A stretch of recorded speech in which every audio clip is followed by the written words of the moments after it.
Hi, everybody. I'm Mark Barone, and welcome to the Think Before Throttle Motorcycle channel.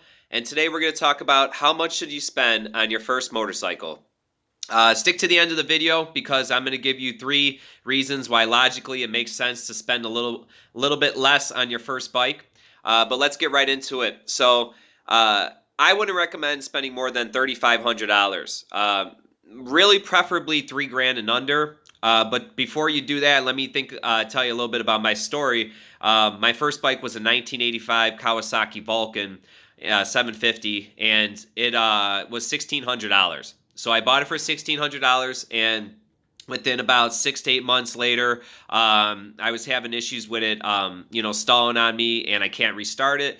It ended up being a stator problem, which has to do with recharging the battery. So that cost $1,200 to fix because on that bike at 1985, the way it was designed, it was a little bit more intricate work to do it. So I mean, I'm already in at 1,600. I didn't want to spend 1,200 on a repair right away. So I ended up selling it, upgrading to a $5,000 Yamaha V-Star 1100, which is a great bike. However, kind of a nice bike for, still kind of almost my first bike because I've barely been riding.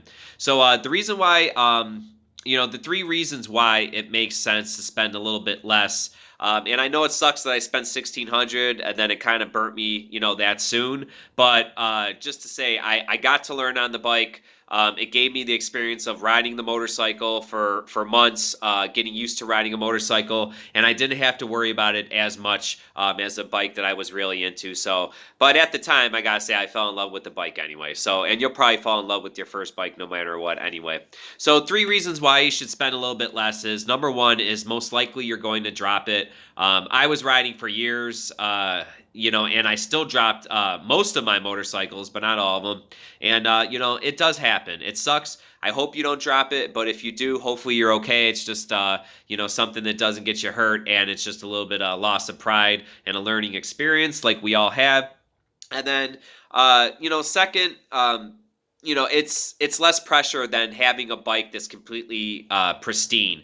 If your dream bike is a 1200 Sportster, you love it, black denim, it's perfect, it's got all the tricked out things, got the pipes. You spend 8 grand on it, you're super stoked, and then you drop it in the first couple months. You scratch the engine cases, you bend the bars. It's heartbreaking when you have a bike you love and you drop it. I know because I dropped my favorite bike, the ZRX 1200, and it just sucks. Even though I had frame sliders that saved my butt, it still sucks. It really hurts. Everybody who's dropped their bike knows how it feels, and it's almost everybody. We all go through it. So it's less pressure. You have a bike. Hey, I'm going to learn on this bike. It's a cool. It's okay. It may not be the coolest, but it's good enough where you say, hey, I like the style enough. It fits. It's hopefully dependable. It's not that expensive. I'm going to learn on it. And then later on, I can make the decision, if I want to get something different, which leads me to my next point. Number 3 is most likely you're going to want to change or upgrade. I had numerous cruisers, then I went to inline 4, sport bikes. And, and now I'm into the sport bikes, but I love all motorcycles. I had 1900cc bagger. I had 1200cc sport bike. I got a 400 supermoto. That's pretty slow. So and I got that. I still have that now after having my fast bike. So you just don't know what direction you're gonna go in when you're just starting off. You should really just be focusing on being safe, not getting hurt, learning how to ride. Don't worry so much about the bike you have because, like I said, number 1, you're going to probably drop it. Number 2, it takes some pressure off if you don't care about it so much. And number 3, guess what? You're going to probably want to upgrade in a year or two anyway. When you get that, stay away from 250 suck. I mean, it's great to learn on 250 because it's so manageable. But if you look, just go on the amount of 250s for sale is insane. At least with a 600, you get a little. You can buy yourself some more time.